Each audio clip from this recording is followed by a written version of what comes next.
Hello everyone, kamusta kayo? Alright, so exactly 11:31 PM. Alright, so malapit ng mag-AM.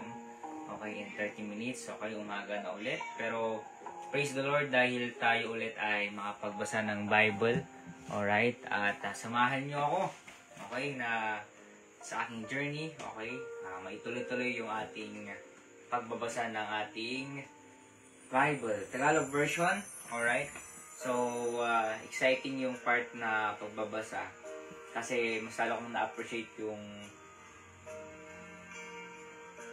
ginawa ng Panginoon. Mas lalo na-appreciate yung kanyang pagpakus especially. Okay, kasi ngayon ay nasa Matthew chapter 26 na tayo. Okay? Okay, so ngayon ay simulan natin sa pagbabasa. Alright, handa na ba kayo? Please like and comment naman if you are ready. Alright, so ngayon ay nasa Matthew chapter 26 verse 36 na tayo. At ang ating pamagat ay nanalangin si Jesus sa bundok ng mga Olibo. Alright, yan. Verse 36. Pagkatapos ay pumunta si Jesus, kasama sila sa isang lupaing tinatawag na Getsemani. At sinabi niya sa mga alagad, umupo kayo rito habang ako ay pupunta sa dako roon upang manalangin.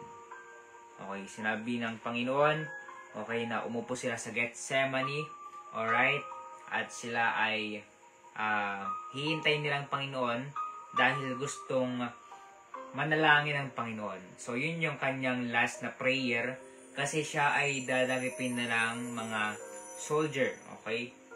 At itutuloy natin dito sa verse 37. At kanyang isinama si Pedro at ang dalawang anak ni Zebedeo. At nagsimula siyang malungkot ng labis at malumbay ng lubos. Verse 38. Kaya sinabi niya sa kanila, ang aking kaluluwa ay lubhang nagdadalamhati hanggang sa kamatayan. Manatili kayo rito at magbantay na kasama ko. Sinabihan ng Panginoon yung kanyang mga disipulo na maghintay sa kanya habang nagpipray ang Panginoon. Alright? Ang mga disipulo niya kaya ay naghihintay or anong ginagawa nila? Okay, so makita natin dito sa kwento na to, sa verse 39, at siya ay pumunta sa kalayuan at siya ay nagpatira pa. Alright? Sa kanyang mukha at nanalangin na sinabi, so ang Diyos ay nagpray sa Getsemani, siya ay nanalangin kasi kinabukasan or parang papagabi, okay? Pwede na siyang dakpin, okay? Dadakipin na siya ng mga soldier. Okay. At ngayon, sabi dito, sa verse 39, ang ipinalangin ni Jesus Christ, okay, aking Ama, kung maaari hayaan mong lumampas sa akin ang sarong ito. Gayunpaman, hindi ang ayon sa akin na nangis, kundi ang sa iyo. Actually, ang Diyos, okay, siya po ay nagpray sa Panginoon na pwede bang wag ko na lang maranasan ito. Kasi alam niya yung mangyayari sa kanya. Ang Diyos alam niya ang mangyayari sa kanya nung siya ay nagkatawang tao. Okay, kaya nag-request siya na pwede bang lampasan ko ito. Pero ang sabi ng Ama, hindi. Okay? Sabi niya, okay, hayaan mong lumampas sa akin ang sarong ito. Gayunpaman, hindi ang ayon sa akin na nais, kundi ang sa iyo. Siguro, hindi oo ang Ama. Okay? Hindi siya pumayag kasi kailangan mangyari ang salvation. Ang biyaya ng Panginoon. Alam niyo ba na ayaw niya dapat mangyari ang Diyos nung siya nagkatawang tao. Ayaw niyang mangyari na siya ay mapako sa krus, siya ay koronahan ng mga tinik, siya ay papahirapan, magbubuhat ng krus na bibigat, at may mga latigo na nakaredy sa kanya. Na sana ma-realize natin yung ginawa ng Panginoon para sa atin. Ano yun?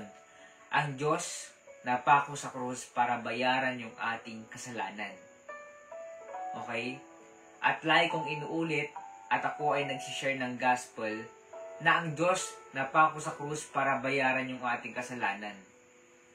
Dahil binayaran ng Diyos yung ating kasalanan, sa Kanya tayo, okay, lalapit para tayo ay maligtas sa impyerno.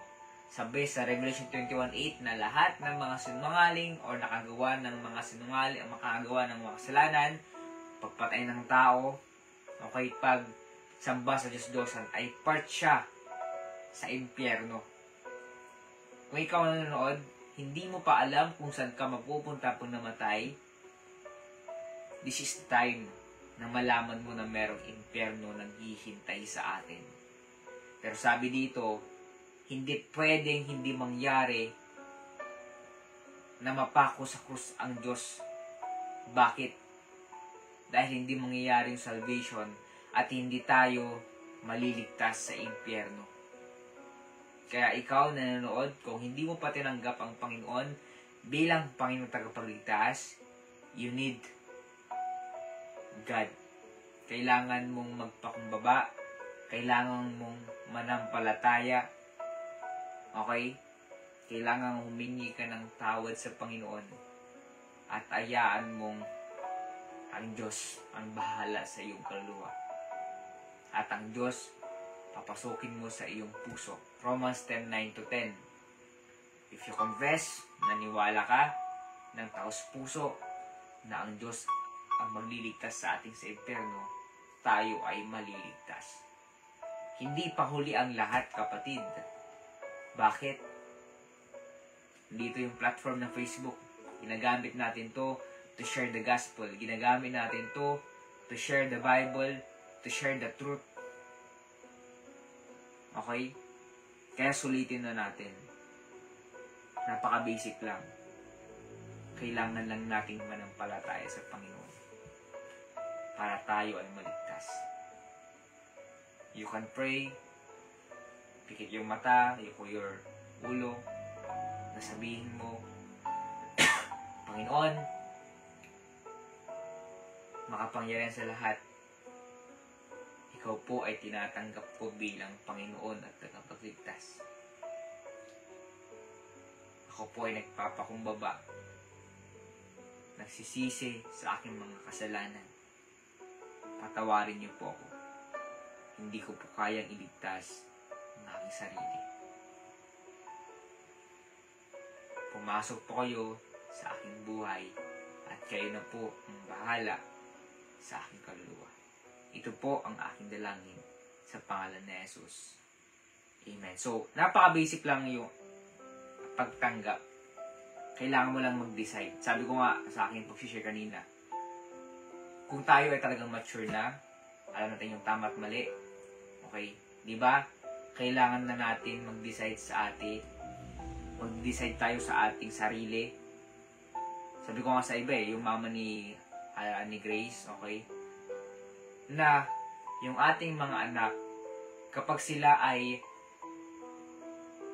mag-aaral ng college, dapat sariling decision nila at sariling gusto nila yung kukunin nilang course or kurso kapag sila ay magka-college. Bakit?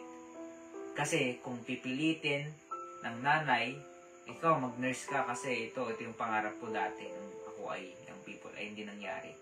O mag-nurse ka. Ay ayaw nung anak mo na mag-nurse ka. O ayaw ng nanay mo na ayaw ng anak mo na mag-nurse. Ang gusto niya ay maging police or maging full-time worker. Gusto mag-Bible school. Yun yung gusto niya, di ba? So anong ang pipiliin dapat? Okay, sabi ko sa nanay niya na dapat yung decision ng anak. Bakit? Kasi para hindi siya mahirapan. Kasi passion niya, yun yung gusto niya eh. Pero pag gusto ng nanay, at hindi niya passion, hindi niya gusto, useless, mas mahirapan yung kanyang anak. At ganoon din po tayo, dapat kailangan natin mag-decide sa ating sarili. Okay? Na hindi pwedeng mag-decide yung ating magulang or ating anak. Kasi may tinatawag na purgatorio. Sabi nila na kapag namatay, pupunta mo na sa purgatorio at ipagpipray mo na ng kamag-anak. Kukuha ng taga-pray para mapapunta sa langit. Hindi. Okay? Ang dapat, mag-decide tayo sa ating sarili. Ngayon pa lang, tanggapin na natin ang Panginoon bilang tagapagligtas. Magpakumbaba tayo, tanggapin natin siya bilang tagapagligtas, magsisi tayo sa mga kasalanan. Bakit? Dahil ang Diyos, siya ay napako sa krus. Okay? At sabi niya pa na pwede nga lang talaga na huwag nang mangyari ito kasi mahirap eh. Pero hindi pwede. Kailangan niyang mapako sa krus para mabayaran yung ating kasalanan at mangyari yung salvation. Kaya ang Diyos, nag-pray muna siya, okay, bago siya dakpin or dakipin. Sabi dito, sa verse 40, at siya ay pumunta sa mga alagad at sila ay natagpuan niyang natutulog at sinabi niya kay Pedro, hindi ba niyo kayang magbantay ng isang oras na kasama ko? Nung ang Diyos natapos ng mag-pray at nakita niya yung mga alagad niya, sila Pedro, na nakatulog, ginising niya, ang Diyos ginising niya si Pedro. Bakit hindi niyo ba kayang, hindi niyo ba kayang magbantay ng isang oras na kasama ako? Siyempre, nainis ang Panginoon eh. Habang nagpipray ang Panginoon, natutulog yung mga alagad niya o yung mga disipulo niya. Kaya ngayon, tinanong ulit ng Panginoon sila Pedro na hindi niyo ba kayang bantayan ako ng isang oras lang na nalangin? At sabi dito, sa verse 41, magbantay kayo at manalangin upang hindi kayo pumasok sa tukso. Kung tayo ay tinutukso, merong temptation, mga malalaswa, lustful things, pagkain, movie, everything, especially sa mga malalaki, para hindi tayo matukso. Tayo ay manalangin. Verse 41, sa dulo niya, ang espiritu nga ay nagnanais, ngunit ang laman ay mahina. Verse 42, sa pangalawang pagkakataon ay muli siyang umalis at nanalangin na sinabi, aking Ama, kung hindi maaaring lumampas sa akin ang sarong ito, maliban na ito ay aking inumin, mangyari ang iyong kalooban. At sa kanyang pagbalik ay natagpuan niya sila na muling natutulog sapagkat ang kanilang mga mata ay bumigat na. So yung mga disipulo ng Panginoon ay nakatulog. Verse 44, at sila ay kanyang iniwan at muling umalis at nalangin sa ikatlong pagkakataon na sinabi ang gayon ding panalita. Verse 45, pagkatapos ay pumunta siya sa kanyang mga alagad, sinabi sa kanila, magsitulog kayo at saka magpahinga.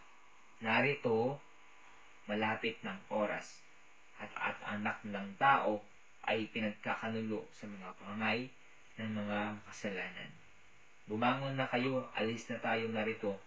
Siya nagkakanulo sa akin ay malapit na. Ang Diyos, nung time na to ay nalungkot. So, ang napili kong verse, na lesson sa atin. Ngayong gabi. Sabi sa verse 41, magbantay kayo at manalangin upang hindi kayo pumasok sa tukso. Magbantay tayo. Manalangin tayo. Basic lang. Anong sabi sa last? Ang espiritu nga ay nagnanais, ngunit ang laman ay mahina. Na sometimes, gusto natin na mag-pray, sometimes gusto natin magbasa ng Bible, sometimes gusto natin mag-soul winning, pero yung ating katawan ay mahina. So, anong gagawin natin? Yung i-English ko dito sa King James Version na ito talaga yung ating ginagamit. Verse 41, Okay? Watch and pray that ye enter not into temptation. Watch and pray. Mag-pray tayo, mag-observe tayo, para hindi tayo pasukin ng temptation. And verse 41 ng last, the spirit indeed is willing, but the flesh is weak. Gusto ng ating spirito, okay? Kaso, yung ating katawan ay ayaw or mahina. Ang solusyon lang naman talaga dyan, labanan natin yung kahinahan ng ating katawan. May sakit man tayo, inubo tayo, masakit po natin kapag mag-church tayo. Okay, tinatamad tayo dahil may sakit tayo, pagod tayo, hindi tayo makapag-church kasi pagod tayo. Pero ang solusyon lang naman doon, labanan natin. Kahit masakit yung ating katawan, masakit yung ating ulo, inaantok tayo, basta malabanan natin yon sa biyaya ng Panginoon tayo nag-pray, malalabanan natin. Okay, yung ating kainahan sa katawan. Kasi mahalaga na pakain natin ang ating spirito. Okay, kung merong physical food na kinakain, dapat may spiritual food din tayo na kinakain. Kaya nawa tayo ay maging malapit sa Panginoon, tayo ay mag-pray, tayo ay magbasa ng Bible, okay, para hindi tayo, okay, mahulog sa temptation at malabanan natin yung ating kahinahan sa katawan. Totoo po yun, yung ating katawan ay mahina. Kahit malakas yung ating spirito, pero kung yung ating katawan mahina, okay, hindi tayo makapag-serve sa Panginoon. Kaya kailangan nating alagaan, okay, kailangan nating ipag-pray especially na mag-provide ang Panginoon ng panggamot kung meron tayong sakit, na mag-provide ang Panginoon ng kalakasan para tayo ay makapag-soul winning, tayo makapag-church, tayo makapagbasa, at maging consistent sa paglilingkod sa Panginoon. Wala na. Hindi natin kayang kontrolin yung ating sarili. Kaya ang Diyos lang yung magkokontrol. Magtiwala, manampalataya tayo sa Panginoon. Kasi wala na eh. Ang Diyos na lang makakatulong sa atin. Okay? So we need to trust God. We need to pray. Alright? Tayo manalangin. Panginoon, salamat po sa lesson. Na malakas yung aming spirit, pero ang aming katawan, yung aming flesh ay mahina. Dalangin po namin na mas palakasin niyo pa yung aming spirituality. Mag-decide po kami na magbasa lagi. Mag-decide po kami na mag-soul winning, mag-disciple. Mag-decide po kami na manatili po sa inyo. Dalangin po namin na palakasin niyo po ang aming flesh, aming katawan, para makapaglingkod po kami sa inyo ng tapat. 100% ibibigay namin, hindi kami pagod, Panginoon. Nawa, kayo na po yung manguna sa amin. Salamat po sa inyong kabutihan. Ako po ay excited sa mga susunod na pagbabasa ng Biblia. Kayo po yung magpala sa ministry na to. Mag-provide po kayo ng kalakasan at finance. Ito pong dalangin sa Panginoon Jesus. Amen. Thank you. Alright. And see you tomorrow. Okay, susunod nating talakayin ay napaganda.